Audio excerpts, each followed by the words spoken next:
as they're coming out onto the course, and this is an exciting time for horses. But of course it is a parade, and Mr. Frisk is leaving them out. Mr. Frisk and Marcus Armitage. And then of course we've got the second in the order there is Man of Magic, also from the Bailey Yard. There's Kim Bailey, the trainer, and I know with the ground changing they fancy this one an awful lot now. Carvilla Howe from Mouse Morris's yard. Charlie Swan is in the seats there. Charlie, very, very stylish jockey. Then Durham Edition certainly deserves to win a big race, doesn't he, there for Arthur Stevenson. Then we come on to Seagram and Roddy Green from David Barron's yard. After him, in the darker colours, Arctic Call, who we saw earlier on, and Jamie Osborne having a really great run at the moment. So is his trainer Oliver Sherwood. After that, Sam Da Vinci and Richard Dunwoody. Now, Sam Da Vinci is a smashing horse, and he's another one with a chance. He joined David Nicholson 10 weeks ago, and that was after John Blundell retired. And he showed the Gloucestershire air had done him good when making his seasonal debut at Cheltenham 2 weeks ago.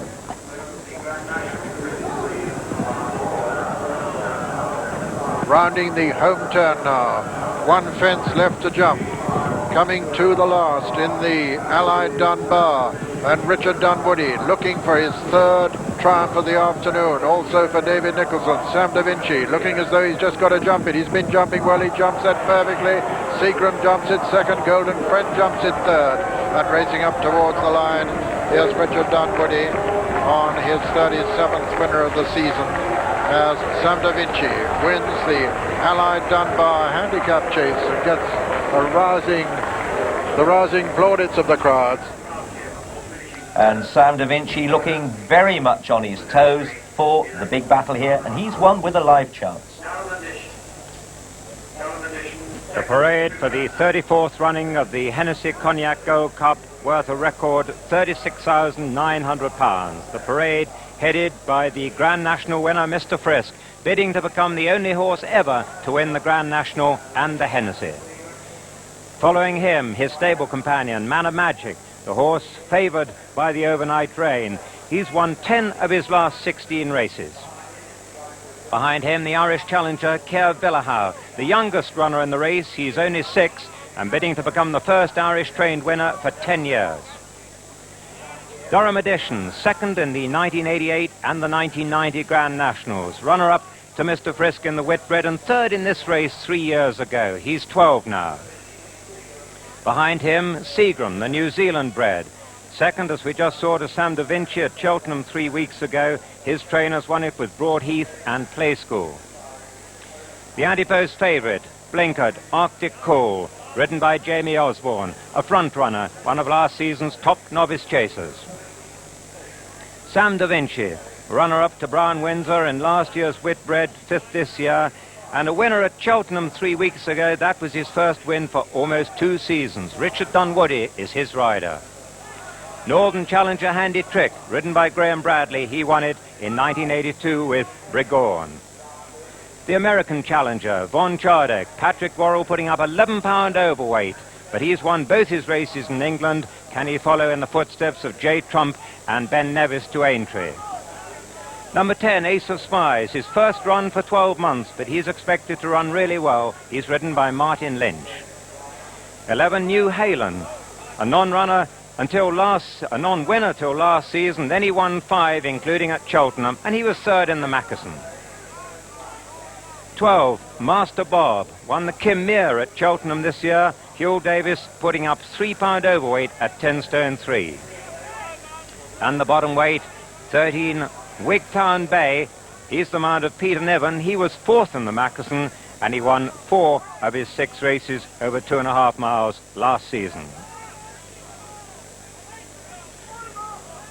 So a field of 13 for this magnificent race, which year after year attracts the best steeplechasers, horses that go on to the Gold Cup, to the Grand National, and once again the stands at Newbury packed almost to capacity. And a race which has never had a really clear favourite, although Arctic Call for the last week has been adipose favourite. Let's now take a check on the latest racecourse betting. Well, Sam Da Vinci has just gone favourite from 9-2 from co-favourite, joint favourite with Arctic Call. But Sam Da Vinci now 4-1, Arctic Call 9-2. Van Zadek is 11-2 from 5s. Man of Magic, that's where the money is. It opened at 10s and is now 6-1. Mr. Frisk, 8-1 from 7s. Durham Edition 10s. Seagram, 11-1 and going out. New Hayland, 16-1. That's dropped 4 points from 20-1. And Kata Villahoff is 20-1. That took me by surprise, that one. Mr. Frisk, by the way, has gone to 7-1 from 8s. And the interesting betting there, of course, Man of Magic, Kim Bailey's second runner here. I say second, Mr. Frisk must rate as his first. 11 stone 4, but he would like this sort of ground skew. They're pleased now that the parade is over, I should think. Yes, it's always a nerve-wracking time, the parade. It adds to the tension of the paddock. You've got down at start now. The jockeys have shown the horses their first fence, and now the real business is beginning to happen. You're going through the race in your mind. You're trying to find out from one or two of the other jockeys how they're going to ride races and just put your final plans into your head. You see Man of Magic also equipped with the blinkers, the same sort of thing. Make him concentrate. His statistics and race ability has proven that he's not ungenuine, but he just needs the blinkers to make him concentrate. In fact, he won't jump a fence without them. It just makes him a little bit braver and makes him go at his fences. And he's certainly a good horse. He's got a very live chance, even off 11-4. Mark Perrett has the ride. Number 3 there is Carvilla Howe from Mouse Morris's Irish Yard. Well, he's got a bit to make up on, of course, Arctic Call from that Liverpool race. Yes, it comes down to the dilemma that the handicapper finds himself in. The Irish have written into some of these racing papers complaining about the weight that some of the Irish horses get when they come over here, and Carvajal, however you pronounce him, is one that looks to be badly handicapped on the Liverpool run. But he's probably handicapped on his beating of the committee, who he beat quite easily, and the committee came out and was second at Cheltenham. And it's usually the championship races and the premier race for novices over 3 mile is the Sun Alliance at Cheltenham, and it's from that form with the committee that the handicap has probably taken his assessment. Good jockey, Charlie Swan, very, very stylish, former flat jockey. Another one with a chance, number 11. This will be an outsider-ish. New Hayland, you saw him run so well in the Mackerson last week, but will he get this trip skew? I think he will. I think this is the live outsider of the field. He won't like it with Mr. Frisk bouncing along upsides him. It'll be interesting to see who gets the inside. They'll be both trying to con each other to get to the inside, and the first couple of jumps will be all important, because if Mr. Frisk starts standing off outside the wings and getting this horse disappointed, it won't help him. So it'll all be to play for over the first 3. And he's come in 4 points from 20s to 16, so a lot of people sharing your views there. Good each-way shot. New Hayland, Eamon Tierney in the saddle. And number 4, Durham Edition. Well, he deserves to win a big race. I mean, he's been second in 2 nationals. He's run so well in the Whitbread. He must be fed up of following Mr. Frisk around. Yes, I think that this would be one of the 3 that I would have tried to ride in the race.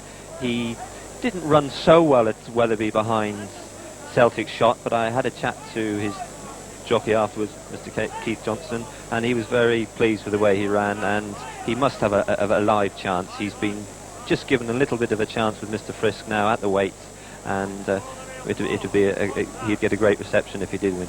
Certainly, and Alan Merrigan, who's had so much bad luck with injuries, great big tall jockey, almost as big as Patrick Worrell, be a great fillet for him.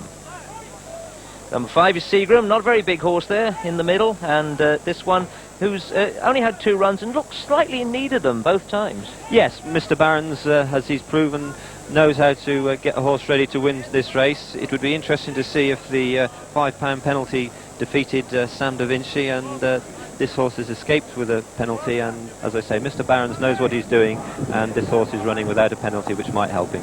Well, Hennessy nearly under. Let's go with Julian.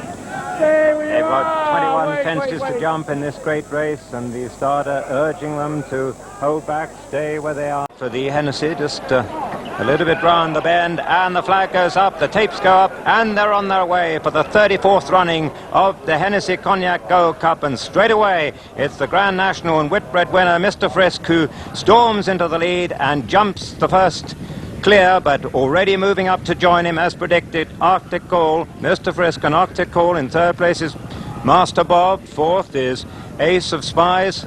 Then Seagram and Von Chardek behind those. Von Chardek lying up much closer than many thought he would. Then Kerr Villahau and Sam Da Vinci behind those is Man of Magic. On the outside is Handy Trick. On the back marker at this point is Wigtown Bay as they jump the third, and Mr. Frisk leads over it. Mr. Frisk from Arctic Call on the inside, Master Bob on the outside, Von Chardek's behind those with Ace of Spies, then Seagram on the inside, then Handy Trick and Sam Da Vinci and Kerr Villahau as they jump the fourth fence. And all over that with Wigtown Bay still the back marker, and Man of Magic just in front of him. Racing down to the last on the far side, and it's Mr. Frisk. Mr. Frisk from Arctic Bay on the inside. Master Bob towards the outside, Arctic Call I should say. Mr. Frisk from the blinkered Arctic Call. Von Chardek much closer than anyone would have anticipated in those orange and yellow colours, but on the outside in third is Master Bob. Behind those come Ace of Spies on the outside of Seagram, and then Handy Trick as they race round the top end of the course, with Mr. Frisk making it, but by just half a length from Master Bob in second. Von Chardek is third. Arctic Call has dropped back to fourth place. Ace of Spies is on the outside of Handy Trick as they jump the sixth. Mr. Frisk and Master Bob within half a length of one another over that. Arctic Call is third. Von Chardek is fourth. Ace of Spies is fifth. Then Handy Trick and Durham Edition. Then Seagram. Seagram has lost a little bit of ground. Then New Halen, who's making ground from the back of the field. And the back marker at this point is Man of Magic as they sweep round into the straight. This will be the seventh, and Mr. Frisk leads into it. From Master Bob on this side, the other blinkered runner, Arctic Call, is third on the inside, then Von Chardek, Durham Edition lying up in a good position, then Ace of Spies, then Handy Trick behind that, and New Halen and Seagram as they race down towards the second open ditch, with Mr. Frisk, the leader, over it. Master Bob's over in second, and third, and the faller at the back of the field is Wigtown Bay. Wigtown Bay, the only faller on the 13 in the Hennessy so far as they jump the ninth fence, with Mr. Frisk over it by half a length from Master Bob on the outside. Arctic Call is third in the inner. Durham Edition is lying up well in fourth, then Von Chardek, then Handy Trick on the inside, and Ace of Spies in the check colours, then New Halen and Seagram and Sam Da Vinci as they jump the 10th. And over that, Master Bob and Mr. Frisk racing together. Arctic Call is third, then Ace of Spies and Von Chardek and Durham Edition, then New Halen and Handy Trick and Sam Da Vinci and Master Man of Magic. Then the last two are Kerr Villahau and Seagram, who's dropped back to last as the leaders jump the water, with Arctic Call and Master Bob disputing the lead from Mr. Frisk, who dropped back to third there. Durham Edition is fourth, then Ace of Spies, then Handy Trick and Von Chardek. On the outside of Von Chardek is Sam Da Vinci, then New Halen and Man of Magic, then Kerr Villahau, and the back marker now is Seagram. And Peter, how do you feel it's going? They haven't gone quite as quick as I thought they might have, which obviously Marcus is trying to slow the race down a little bit because of the weight he's got. He'll start to try and get his jumping to tell down the back here now if he can on Mr. Frisk, so he's using his energy up jumping, not galloping, so he's saving a little bit if he can. They're just, as you can see, they're all beginning to get spread out a little bit. New Halen, I thought, would have stayed up nearer the pace, but he's given him a chance to get the trip. Durham Edition looks to be going very well and must be very happy with the position he's in. I think from there, he just looked to make a little bit of a mistake, actually. I would be quite happy sat on Durham Edition. Arctic Call, who has the call from Mr. Frisk in second. Then Master Bob, who's still right up there with Durham Edition. Then New Halen, who's making good ground. And Arctic Call made a bad mistake in the lead, but he's recovered from it. And Arctic Call still leads at the sixth last from Mr. Frisk and Durham Edition. New Halen in the inside of Handy Trick. Master Bob's lost a little bit of ground. And Seagram, the back marker, as they race up towards the top turn. Von Chardek's the other one who's lost a fair bit of ground, and it's Arctic Call pressed by Mr. Frisk. Durham Edition going smoothly in third. Master Bob still there on the outside. Man of Magic's made a bit of ground from the back. Then New Halen, and then Ace of Spies, who's still there, and Handy Trick.